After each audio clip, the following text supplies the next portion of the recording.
shows that COVID-19 vaccines given to pregnant women do not harm the baby's neurodevelopment. Researchers with UC San Francisco found that babies up to 18 months old showed no significant difference in brain development compared to those with unvaccinated mothers. Children were screened for communication, gross and fine motor skills, problem solving, and social skills. And parents may be able to save more on their taxes or get a bigger refund this year. That is if Congress approves proposed changes to the child tax credit. Right now, parents may be eligible for up to a $2,000 tax credit per child under 17. The proposed expansion would raise that amount by the yearly inflation rate. Looks like 19 million American children who would have qualified under these proposed changes don't qualify for the full tax credit under the current system. It's not clear yet if Congress will get it done in time for the 2023 tax filing season. One group of more than 12,000 parents is urging TikTok to take action against a growing online trend. They are concerned about the rise of fake influencers created by artificial intelligence. The nonprofit Parents Together group warns accounts are promoting unrealistic health and beauty standards.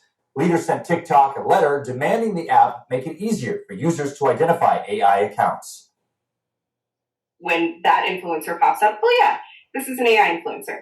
And then you're able to talk to your kids about relating to that account differently.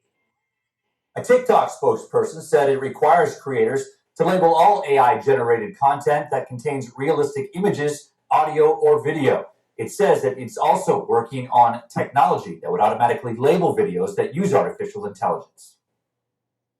All right, weather specialist Nick Dunn joining us now live with a look at your Storm Center 7 forecast. And Nick, I know we were talking earlier this morning about fog being an issue once again, because we've had our share this week. We have, and this evening we traded that off for some rain. It's going to be pretty wet out there across the Miami Valley. In fact, here's a live look at Doppler 7 this evening. As you can see, a good coverage of rain, but it is starting to taper off, especially the further south and west you go. We've even had some thunder and lightning out there this evening as well. Temperatures are not too bad despite all of the activity we're seeing. 42 right now in Dayton, 39 in Bellefontaine, 37 in Wapakoneta, 43 right now in Xenia. Greene County is one of the spots that actually got most of that thunder and lightning a little earlier this evening. Let's take you on a little bit of a radar tour. We got a good coverage of rain north of I-70 over there near West Liberty, moving in there towards DeGraff in southwestern Logan County, seeing some pretty heavy rain there. And then Miami County, just pretty much everybody in Miami County getting quite wet this evening, whether you're in Piqua or Pleasant Hill, Troy, Tip City, everybody getting wet there.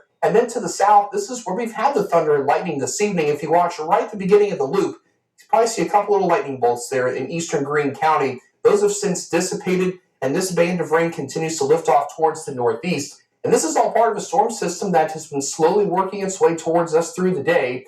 And it's really kind of starting to lose its organization just a little bit. We're not even seeing any blues or pinks on the backside like we did this morning.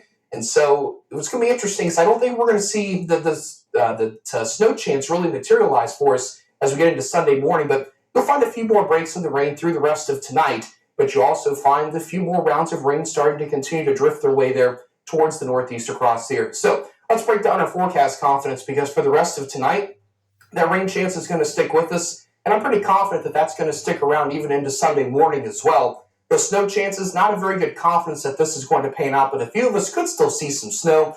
And then sunshine. Next week, it's possible, but let's iron out some of the details as we get a little bit closer to next week. I don't know about you, but I could really use a little bit of sunshine out there. Let's take a look at how tomorrow looks at a glance for us, hour by hour. We wake up to some rain and snow possible the first half of the day, temperatures in the upper 30s. And then into the afternoon, temperatures don't move much, and you also notice we've got some winds gusting upwards of 30 miles per hour or greater. So we're going to watch that part of the forecast as well, because even though these temperatures in the upper 30s are above normal, you factor in the wind, it's going to feel a little bit cooler out there for us as well. In fact, here's a look at how I've got the forecast wind gusts panned out. 9 a.m., noon, and 3 p.m., we're seeing gusts 30, maybe even up to 35 miles per hour in a couple of spots tomorrow. And it won't really be until about this time tomorrow night when the winds start to subside just a little bit. So if you happen to go anywhere tomorrow, maybe if you're trying to get out to the park, not the greatest of days, or even if you're just trying to get outside in general, make sure you do layer up out there. Monday, we've got a good chance for a wall-to-wall, start-to-finish dry day across the Miami Valley. And then Tuesday, if you're trying to get out and about, more rain and some snow chances returning to the Miami Valley as well. Here's a look at Futurecast through the rest of tonight. You can see we still have some rounds of rain coming in. And you notice even through 11:30 tomorrow, there's no blue on the map here. So again, I think our snow chances are really starting to diminish a little bit. We get towards Sunday evening, maybe a lingering sprinkle or a flurry. So that snow chance really not looking to pan out for us. If you do see snow, maybe a dusting, and that's at best for us. For tonight, we're down to 37 degrees when it's all said and done. Rain continuing with that northeast wind. Just an overall kind of a very damp day for us, even leading into tomorrow as well. Your Storm Center 7-day forecast shows by Tuesday there's 43. Don't be surprised if you see a couple snowflakes mixed in there as well. Then we start to warm up a little bit by the end of the week. And Nick, we're still waiting for that sun, sure. Some drivers were surprised when their morning commute turned into a zoo. Still ahead, how some animals were able to take over the road.